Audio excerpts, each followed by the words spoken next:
CKRM, the source. That is Blue Rodeo and Try. Back-to-back Blue Rodeos in before that, and it hasn't hit me yet. It is 2:33. Ryan Schultz here with you this afternoon, joined by a very special guest, Canadian country music legend from the legendary Blue Rodeo, Mr. Jim Cuddy. Jim, welcome to the show. Thank you very much. Nice to be here. It's great to have you on the show. Now, you're going around Canada right now, 25th anniversary tour for Blue Rodeo. We're going to get to that in just a sec, but we want to talk about it's going to get loud here in Regina Moose Jaw this year, the Juno Awards.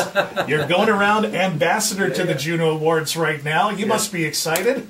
I sort of learned to embrace the Junos about 10 years ago. Part of it was this Juno Cup game. It was bringing together musicians playing against NHLers and doing it for Music Counts. The Music Counts charity gives grants to schools to keep their music programs going. Yes.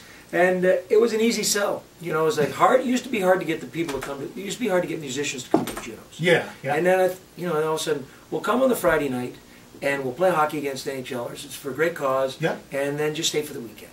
So I think that it was one of the things that helped make the Junos a bigger celebration. I mean, also moving them out of Toronto helped too. Well, that's that's for sure. Especially when you reached out to the rest of Canada to let us see what the Junos is all about and see the greatest in Canadian music. Yeah, and the other way around too. I think that for people to see what great towns are in Canada. Oh, for sure. Like, we know what it's like because all musicians have been there many a time, but the rest of the world doesn't know what Regina's like, Saskatoon's like, St. John's is like, so it's a good thing too. Whitehorse in the Yukon. Whitehorse, they're going to get the Junos. Wouldn't that be nice though if they did go up there? Wow. Speaking of that, you just came from Whitehorse, started off your big cross Canada tour, 26 dates. 9 provinces. It must be awesome to get back in our country and tour. Funny, is it now 26 dates? It's 26 dates because we added Prince Albert. Yeah. That's right. There's supposed to be 25, silver anniversary, so 26. So anyway, that's the way we do things. That's good. What's it like getting back out and seeing Canada again, Jim? Well, we love to tour in the winter. I think it's beautiful to see the way people hunker down that survive the winter here. And for the longest time when we did our tours in the winter, we sort of had the landscape to ourselves. There was a lot of bands touring. More common now, I think, that bands are doing. I mean, Nelly Furtado's right behind us. Yeah. So, but we like it. It's very enjoyable. We see a lot of the same people, and it's always good for our souls. It is, yeah, for sure. Especially in the wintertime. You can see Canada in the summertime, very beautiful, but in the wintertime, it's like a whole different setting in itself. I agree, and the places are very unique. The summertime, it's a little more homogeneous. Places are kind of the same. But the winter's very different. I mean, you are very different than Vancouver. It's very different than Whitehorse, and so it's cool. Getting back to the Juno Cup, who do you think is the best player, other than yourself, of course, Jim? Thank you for saying that. Okay. I would say that we got a few. Sam Roberts is certainly one of the guys that we always hope is nominated. Are you excited for Chad Brownlee to be joining the team this year? Man, he must be former NHL player, Vancouver Canucks. You got to have him on your team. But is he a musician? Yeah, Chad Brownlee. He actually has a record out? Yes, he does. Oh, that's awesome. So if you see him, and Chad, if you're listening now, I just Chad looked played you up. in the NHL. Yeah, he did. Vancouver Canucks. Well, that's... I just let you know. He's our new cat. Whatever he wants. There you go. Whatever his contract demands. I did not know that. That's fantastic.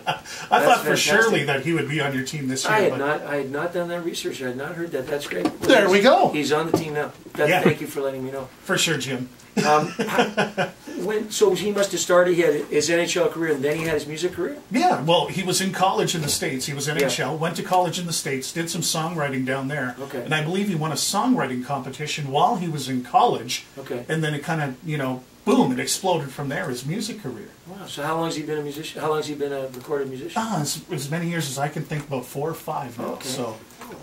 I did not know this. So if you see Chad Brownlee... I'm not doing my good GMing. So ask for Chad Brownlee there I will, when you get to the Juno Cup, and I'm sure he'll be honored to play. Any idea where he lives? I don't know. He could be anywhere right now. He could be anywhere right now.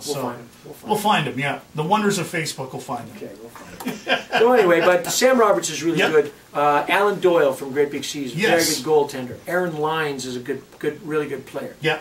So we sort of count on those guys every year, but you don't get the same guys every year. No, for sure. Does Greg Keeler still play? Keeler had a comeback a few years ago. Okay. Keeler was a very, very good goaltender. Oh, wow. But it's been a long time since he's been in any kind of athletic shape.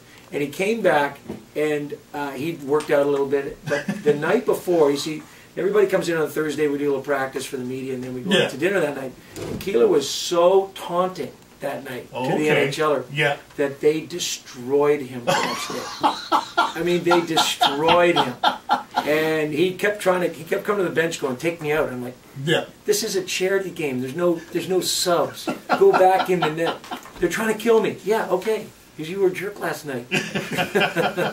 Depends what era his goalie equipment was from, too. Oh, he definitely had. He had Bill Worsley's pads. And, oh, wow. So, but anyway, he comes along and helps his coach.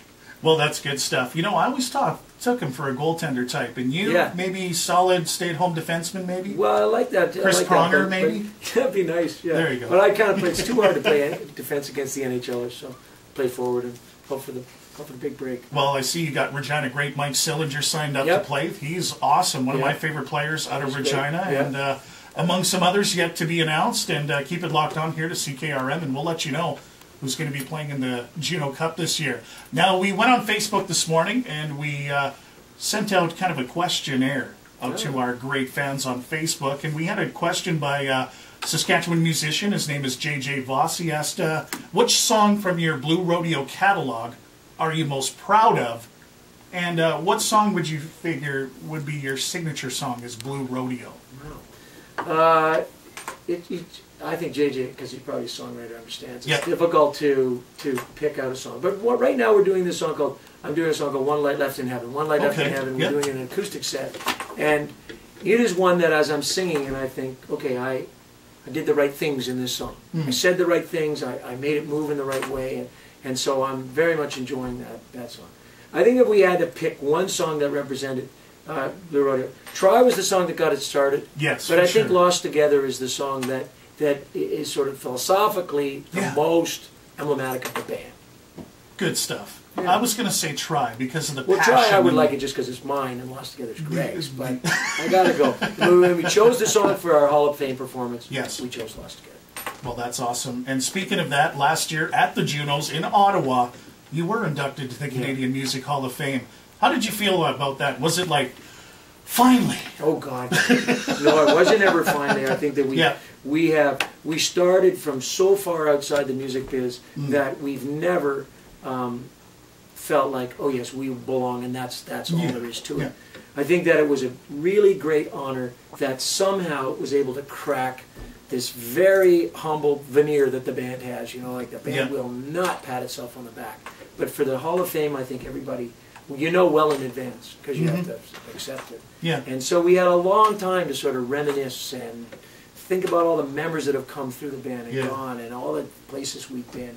And so it was actually a very, very enjoyable 6 months of just running through our career, and then, you know, the moment at the Junos. I mean, we enjoyed every moment at the Junos. We make sure that we make the most of it. And I still remember that video that they played. It was awesome. If you're a Blue Rodeo fan out there last year at the Junos when they inducted you guys, that was pretty heartfelt for any Canadian or any worldly Blue Rodeo fan. And I congratulate you guys on that, Jim. That is huge, huge. Now, ever since 1987 when Outskirts came out, man, you guys have been on fire. This year, you got an 8-disc box set out right now. And we got to talk about this because this spans your career from 1987, from Outskirts, right up until 1993. Yeah. Now, is the reason why you only put up to 93 because the box set would be so big that it wouldn't fit in your car? You know, I think it was really to sort of, that period, that 5-record period, determines a very particular and unbroken segment of our career. So that was kind of the beginning and the trajectory up to and including 5 days. Yes. So all those records are unique, but they're really like stumble right into each other because we were working so much then. After 5 days, then we started to go through the types of things that bands go through, people wanting to do solo records and this and that. And the rest of it is very different part of the history. So I think that the first 5 records were the ones to concentrate on. That was plenty, and that were also to you know, Greg did a lot of the work because I was touring with my own solo record. But to gather together all those archives and to listen to all the songs, and then he remixed Outskirts to have it all remastered. Digitally remastered, exactly. So it was a lot of work for him, but it was great because he was just sending me stuff on the road. I'm like, wow, where'd you find this? Where'd you find this? That's so cool. So, I mean, I think that we would probably do the rest of it at some point, but it's a lot of work for Greg. So, and I mean, I'd have to help him the next time more, but it won't be for a couple of years. Good stuff. Now, I wanted one more question. Now, the years and the years of Blue Rodeo that you've been working side by side with Greg Keeler and writing and producing so many albums, where do you guys keep finding your, you know,